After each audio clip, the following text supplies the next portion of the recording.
हम आदि लीला से हमारे 17th टेक्स्ट को आज देखेंगे। Please sing with me.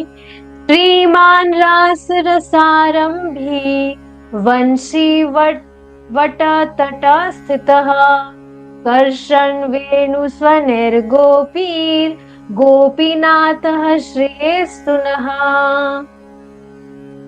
तो आज के श्लोक में हम जो परम प्रयोजन के जो विग्रह हैं उनके विषय में आज हम पढ़ेंगे। 15th और 16th टेक्स्ट में हमने देखा था कि संबंध विग्रह और अभिधेय विग्रह के विषय में हमने चर्चा की थी। अगर आपको याद है कि संबंध विग्रह कौन से थे, अभिधेय विग्रह कौन से थे, तो आप चैट पर मुझे बता सकते हैं। देखते हैं आपको याद है कि नहीं। आज हम प्रयोजन विग्रह के विषय में चर्चा करेंगे। तो देखिए, अब संबंध विग्रह से प्रार्थना करके, उनको प्रणाम करके, अभिधेय विग्रह को प्रणाम करके, अंत में कृष्णदास कविराज गोस्वामी जी जो अब प्रयोजन विग्रह हैं उनसे वे आशीर्वाद ले रहे हैं, प्रणाम कर रहे हैं। तो देखिए क्या है। श्रीमान रास रसारंभी। श्रीमान का अर्थ होता है बहुत सुंदर। रास रसारंभी, जो रास के रस को आरंभ करने वाले हैं। अब देखिए, रास की ही बात आ गई तो समझ जाइए, हाईएस्ट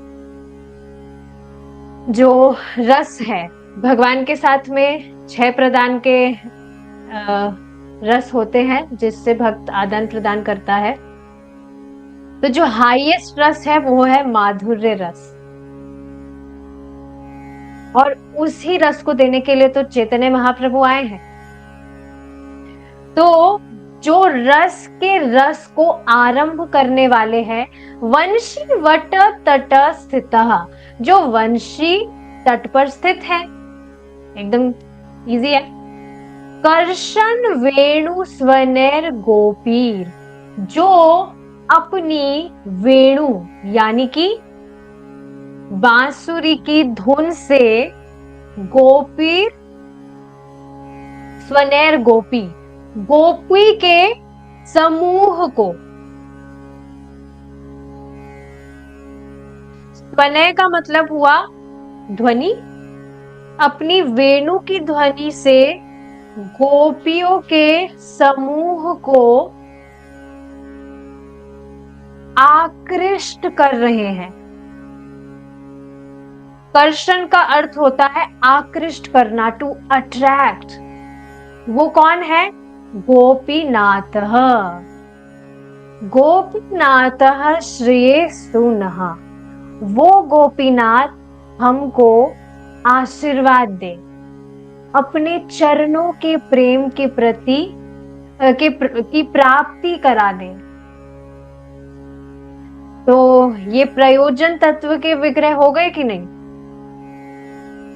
प्रयोजन है भगवान के चरणों में शुद्ध प्रेम, और वे हमें भगवान राधा गोपीनाथ के द्वारा प्राप्त होता है।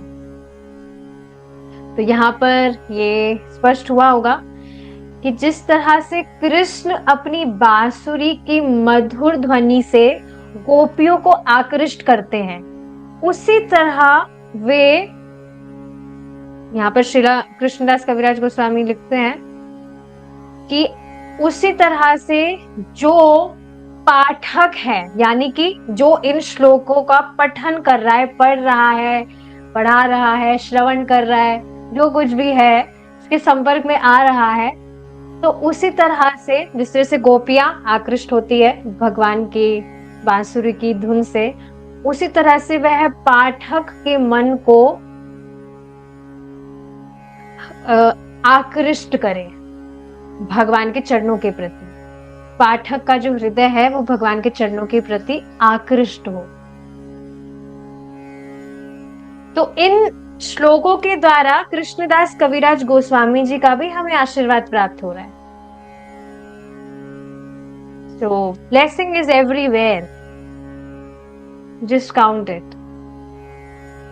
अब आगे वाले श्लोक से स्टार्ट होगी बंगाली, जिसमें हम अब बंगाली में श्लोक डिस्कस करेंगे। बहुत इंटरेस्टिंग होने वाला है।